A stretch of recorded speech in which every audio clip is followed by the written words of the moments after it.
ایک وہ جا رہا ہے جو پورے وہ ایک ہاں وہ جا رہا ہے کیرلا کا، وہ پورے اس پہ پرچار اور وہ چل رہا ہے، وہاں اس کا تو بڑا آدمی اور ہے. ایک آپ ہو کہ میں کسی ہوں کو غریب. پتہ. ورحمۃ اللہ وبرکاتہ. محترم ناظرین، شہاب بھائی ابھی پیدل حج کے لیے نکلے تھے. اب ان کے ساتھ ساتھ ایک دوسرے صاحب بھی پیدل حج کے لیے روانہ ہو چکے ہیں. اسلام اس سلسلے میں کیا کہتا ہے؟ اسلام کہتا ہے من سن فی الاسلام سنتا حسنۃ کان له اجرها واجر من عمل بها ومن سن فی الاسلام سنتا سیئۃ کان علیہ وزرها ووزر من عمل بها.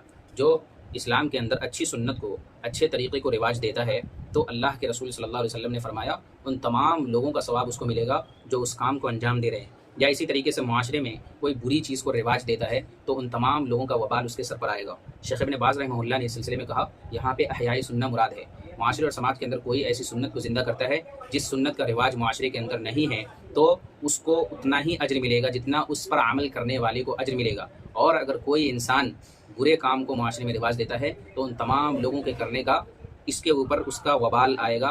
جتنے لوگ برائی کے کام انجام دے رہے ہیں تمام لوگوں کا وبال اس کے سر پر آئے گا. شیخ ابن باز رحمہ اللہ نے یہاں پہ احیاء سنہ اس سے مراد لیا ہے. اب آئیے اس چیز کو سمجھتے ہیں. شہاب بھائی جو عمل کر رہے ہیں کیا یہ احیاء سنہ ہیں؟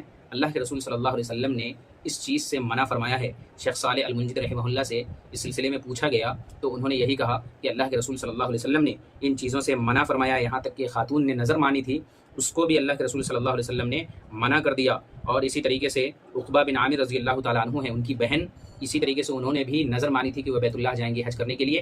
اور انہوں نے کہا عقبہ بن عامر رضی اللہ تعالیٰ عنہ کو کہ آپ اللہ کے رسول صلی اللہ علیہ وسلم سے اس سلسلے میں فتویٰ پوچھیے کہ اللہ کے رسول صلی اللہ علیہ وسلم اس سلسلے میں کیا فتویٰ دیتے ہیں. تو آپ صلی اللہ علیہ وسلم نے ان کو بھی منع کر دیا. آپ صلی اللہ علیہ وسلم نے فرمایا لا تمشی لترکب، اس کو چاہیے کہ وہ کیا کرے، سواری اختیار کرے، پیدل چل کے نہ جائیں. اسی طریقے سے آپ صلی اللہ علیہ وسلم نے ایک شخص کو دیکھا جو اپنے 2 بیٹوں کے کندھوں پر سوار ہو کر پیدل حج کے لیے جا رہا تھا. تو اللہ کے رسول صلی اللہ علیہ وسلم نے ان کو بھی منع فرمایا اور ان کو بھی کہا کہ اس کو چاہیے کہ وہ کیا، ان کو حکم دیا وَأَمَرَهُ أَن يَرْكَبَ، اللہ کے رسول صلی اللہ علیہ وسلم نے وہاں پر حکم دیا کہ وہ سواری کو اختیار کرے. اسی طریقے سے شیخ عثیمین رحمہ اللہ سے اس سلسلے میں پوچھا گیا پیدل حج کرنے کا کیا ثواب ہے، کیا اس کو اجر ملے گا یا نہیں ملے گا. تو انہوں نے کیا جواب دیا؟ انہوں نے کہا الجواب علی المشقة إن كانت من لازم فعل العمل فإنك تؤجر عليها وإن كانت من فعلك فإنك لا تؤجر عليها. اگر آپ کو عمل انجام دینے میں مشقت کا سامنا کرنا پڑ رہا ہے، مثال کے طور پہ آپ حج کرنے کے لیے جا رہے ہیں، سیارے سے ہی آپ حج کرنے کے لیے جا رہے ہیں لیکن اس میں آپ کو مشقت کا سامنا کرنا پڑ رہا ہے تو اس پر آپ کو اجر دیا جائے گا.